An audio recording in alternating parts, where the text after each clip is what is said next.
This is something that was actually started when I was in Kareem. One of my colleagues, which I mentioned in the book as well, thanking him.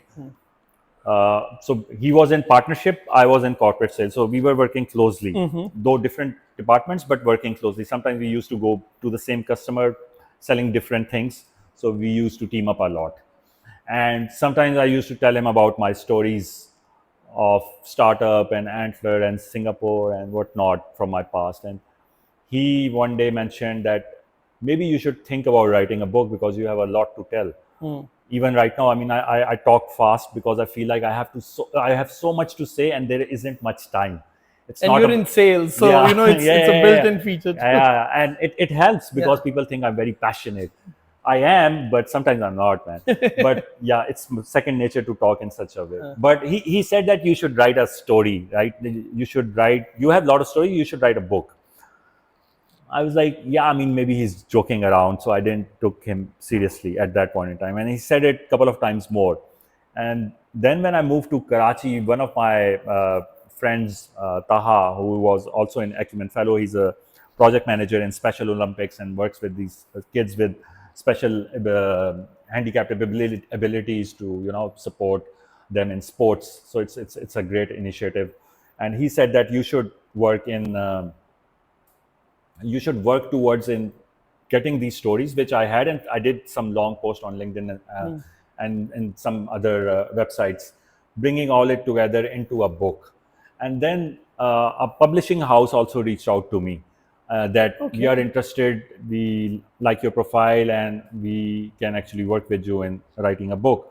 So all of these were, I would say, data points were helping me in terms of the ask that the universe had at that point in time from me, that maybe that is something that I should consider. These were signs for Yeah. you to. So I always had stories. I tell stories, and sometimes I have to speak stories, and I need to bring structure to those stories. So I prepare as well. It's not like I always go unprepared.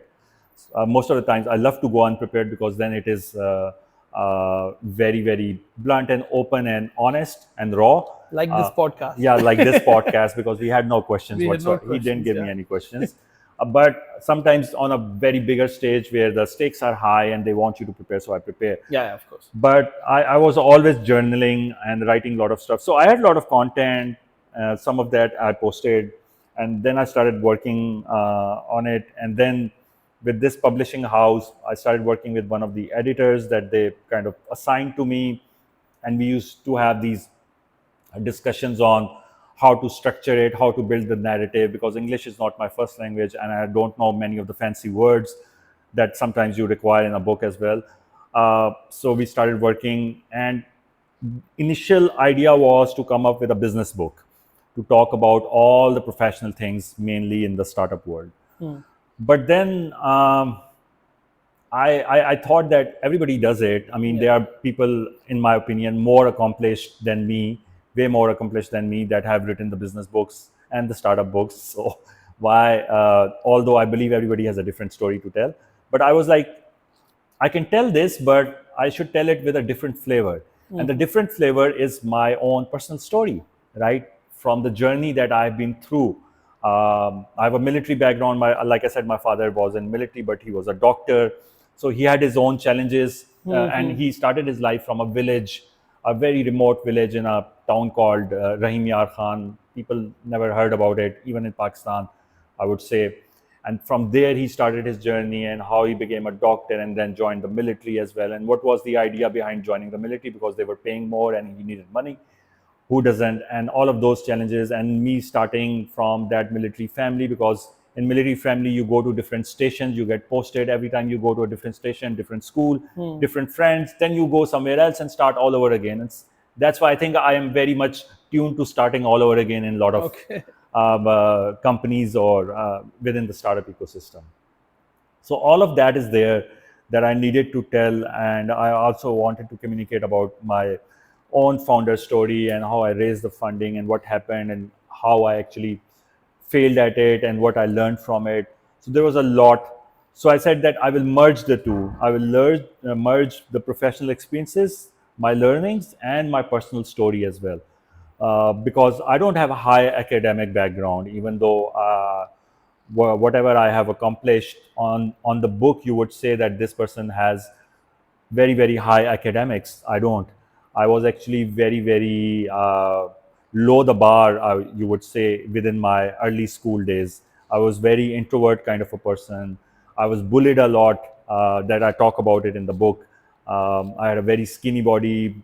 Kids used to say all the names to me.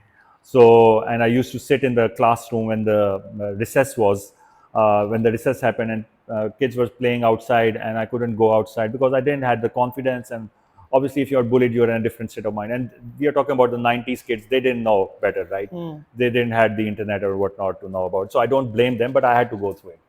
Yeah, so all of that was there. And then I also think that most of the people out there don't do it, don't go for big things because they already think in their mind, oh, I don't have this, and that's why I cannot do this. Yeah. I never had all of that.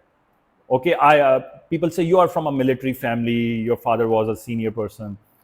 I have four siblings, they are from the same family, so their accomplishments are way way different than mine, right? Most of them are in the same hometown that from where I actually started my grade 2, by the way. Okay. So that doesn't fall. I don't buy that. If it's the family thing, then all of us should be where I am in that sense, right? Yeah. Or you where they are. Yeah, Right? exactly. So I think it happened because I took a lot of risks. I countless risks. I took a lot of stupid decisions. I just went with my gut feeling. I remember leaving my hometown Multan and moving to Lahore during my college days because I wanted to go to Lahore. I thought about it as a bigger city. I will learn more, and I had to crash on bus stops. I'm talking more about it in the book, that there were days that I had no place to sleep over. I mean, my friends were like, those were young people as well, students, right? They were not earning, as say, so they didn't had their independent places. And there were times when I used to go to this bus stop, the company called Devu. People in Pakistan would know that they have Devu bus stops. So I used to go and just crash in the night at the bus stop because it was open 24/7. And one day it wasn't open, and it was a winter month of December or January. I mean, fog was there, and I was like, "What am I supposed to do now?" I mean, I had no clue. And there was it was on Firozpur Road, still is there. The opposite road had a bench, so I went and I stayed at that bench, and I was shivering. I spent the whole night over there, man. So that is the kind of experiences that I went through, and they all made me who I am today. And I think that whatever I have achieved or I have done so is because of those experiences that I had to go through. And nothing is permanent; everything is temporary. Yeah. And I wanted to share all of that, and I do share in podcasts and talks and in social gatherings.